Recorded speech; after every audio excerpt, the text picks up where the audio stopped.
Je voulais savoir si l'IA pouvait devenir éducateur canin, enfin si ChatGPT pouvait devenir éducateur canin. Et dans le premier épisode, il m'avait vraiment impressionné. On va essayer de faire un petit peu plus compliqué pour voir s'il est vraiment aussi pertinent que ça. Aujourd'hui, on va lui demander des conseils par rapport à de la marche en laisse. Salut, j'ai vraiment besoin de ton aide parce que mon chien me tire en laisse tout le temps. C'est infernal, il m'arrache le bras. C'est hyper compliqué et les balades deviennent vraiment un enfer. Est-ce que tu peux m'aider? Je comprends, ce n'est pas facile.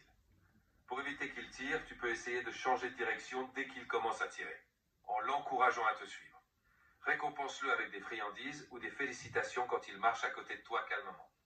Une autre astuce est d'utiliser un harnais anti-traction.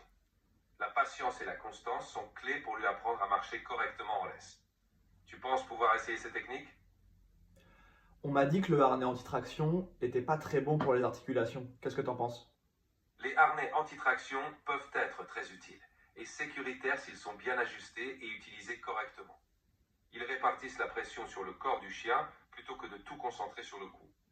Si tu as des doutes, tu peux aussi demander conseil à un vétérinaire ou à un éducateur canin. Mais en général, c'est un bon outil pour apprendre à ton chien à ne pas tirer en douceur. Est-ce que tu peux me donner d'autres conseils sur la marche en laisse? Bien sûr, une autre astuce est de s'arrêter dès qu'il commence à tirer et de ne reprendre la marche que lorsqu'il se calme.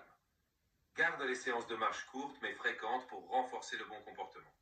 Utilise des friandises pour le récompenser quand il marche à côté de toi calmement. Avec de la patience et de la cohérence, il apprendra à marcher sans tirer. Tu penses pouvoir essayer ces conseils? Ça va, je pense que je vais pas être remplacé trop vite par les robots. Alors, le harnais anti-traction, malheureusement, malgré ce qu'il a dit, c'est vraiment pas l'idéal. Pourquoi? Parce que les harnais anti-traction qui marchent vraiment bien, dans le sens ceux qui sont efficaces pour que le chien ne tire pas, c'est les harnais anti-traction en forme de T. Et cette forme de harnais, elle n'est pas très respectueuse pour la structure du chien. Elle peut vraiment lui poser des soucis aux articulations.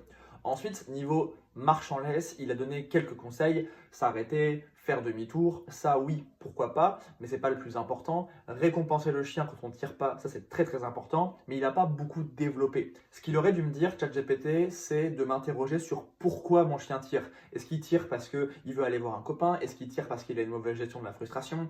Est-ce qu'il tire parce qu'il veut aller prendre une odeur? Pourquoi le chien tire? Et en fait, en se questionnant sur pourquoi mon chien est en train de tirer, c'est là où on va régler le problème de marche en laisse. Donc ça va, je pense que je peux encore vous conseiller un petit peu sur TikTok et je vais pas être remplacé tout de suite. On se voit très vite pour le prochain épisode.